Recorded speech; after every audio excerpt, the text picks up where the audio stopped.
Hey guys, I'm just going to be showing you how to make this little FM8 growl.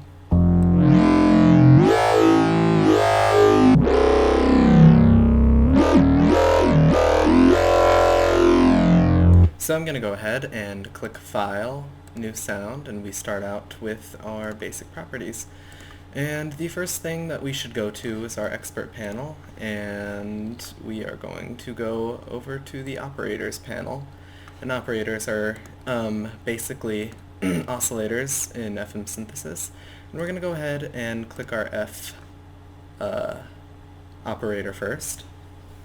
And we're going to keep the ratio the same and the offset the same. And we're going to change our wave shape, which is the same in any synthesis that you're doing, to a 1 plus 3 plus 5 square. That's going to change it from the default sine to what sounds like this. It's a little sharper than the sine. And next what we're going to do is we're going to go over to our FM matrix, and we're going to take away the routing right out to the master output, back down to 0, and I'm going to reroute this to operator Z. Now Z actually isn't an oscillator, but looks like a filter.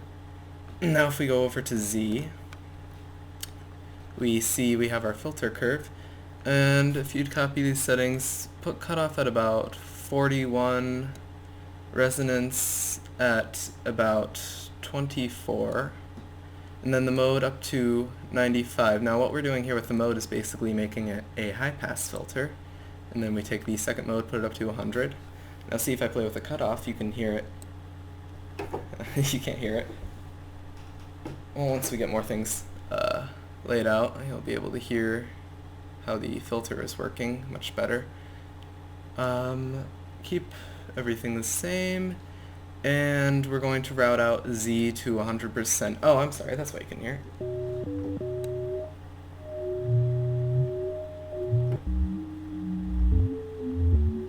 So you could hear that's sort of a high-pass filter right now. Put that back up to 41, so it will be right when we modulate it. And let's go over to operator D. Operator D, we're going to right-click that to enable, and we're going to route this about 100% to F. And we're going to keep the ratio the same, the offset the same, and we're going to set the waveform to fourth format. And it's going to sound something like this without. And now once we enable, so you can hear it definitely distorted the sound of the square wave quite a bit and made it more gritty, which is what we're going for.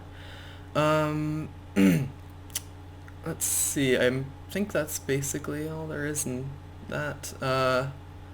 Go over to your C, and we're going to keep that sine, keep the ratio the same, and route that to F at about 56 just to create some additional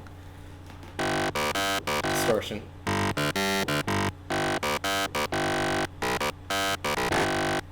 And lastly, we are going to go enable our B operator and just route that out to the master at 44 and put our ratio up to 2. Now this is basically just what's Razor called a safe bass. It's just our sine wave that's underlying everything to give it more sub-bass. So hopefully you can hear that. It's just going to double everything in the instruments. Let's turn our operators back on.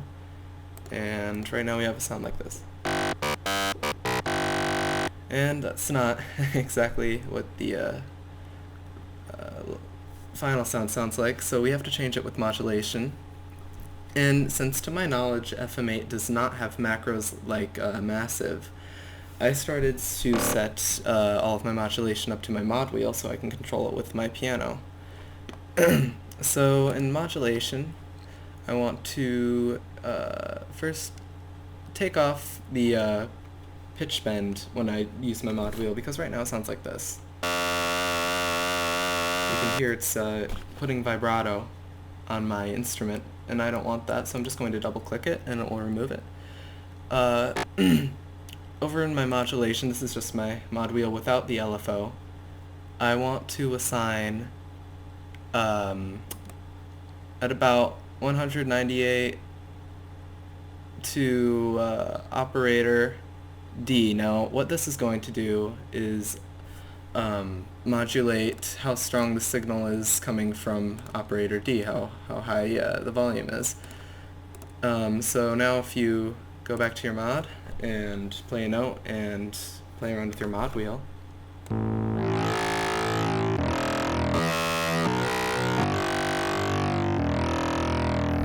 you can hear that it is creating distortion whenever I pull up the mod wheel and creating a sort of groan noise. And I'm also going to put the modulation wheel affecting the high pass that we made on Z.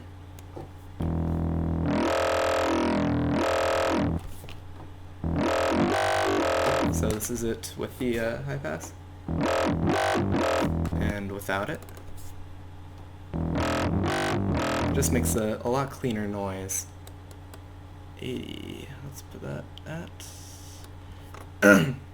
So now it's starting to sound a lot more like that kind of bro-steppy Skrillex growl that we've been going for. I think the last thing that no, actually not the last thing, second to last thing, we're just going to go over to the effects and add shelving EQ and booster bass just a little bit because it is a little tinny right now.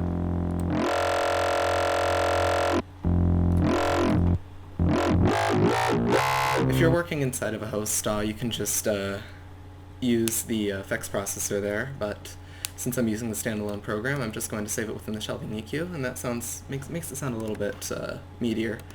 Now, lastly, the important part is going into the master channel, and this is where you just play with the general settings. First of all, I want to take my polyphony and make that mono, so now I can't play chords. So it's a mono synth. And for my voices, I want to take that up to 3. So it's going to play unison. It's going to play 3 of the same noise at the same time whenever I press a key, like this. So it sounds a lot more grittier. I'm also going to take my detune up to about 38. This worked for me, but it really depends on your tastes. It's going to detune each of the voices that are playing just a tad, and it'll become a wider. You can also play with the pan, and that controls what voices will be playing on left and right, how spread out it will be. It's a little difficult to hear. I don't even know if it makes a difference, but that's what that usually would do. It doesn't seem to be making too much of an impact on my sound in this instance. Now, lastly, if I turn Poramento on, then my notes will slide, as opposed to... And you can control how much time it takes, so you can kind of make that really long time that you hear in lots of respaces and stuff.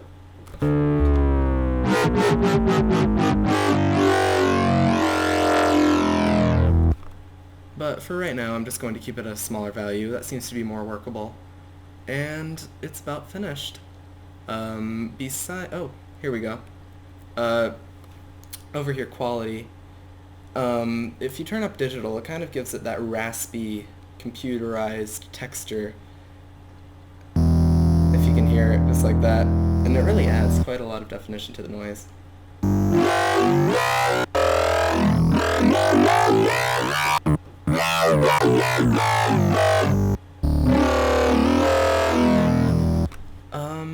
And that's basically it. You can play around with your operators just to get the noise that you want. For instance, now that I've disabled C, it made it a little less tinny. If you're going for that sort of noise, you can adjust the values or completely disable it altogether. And you can also play with the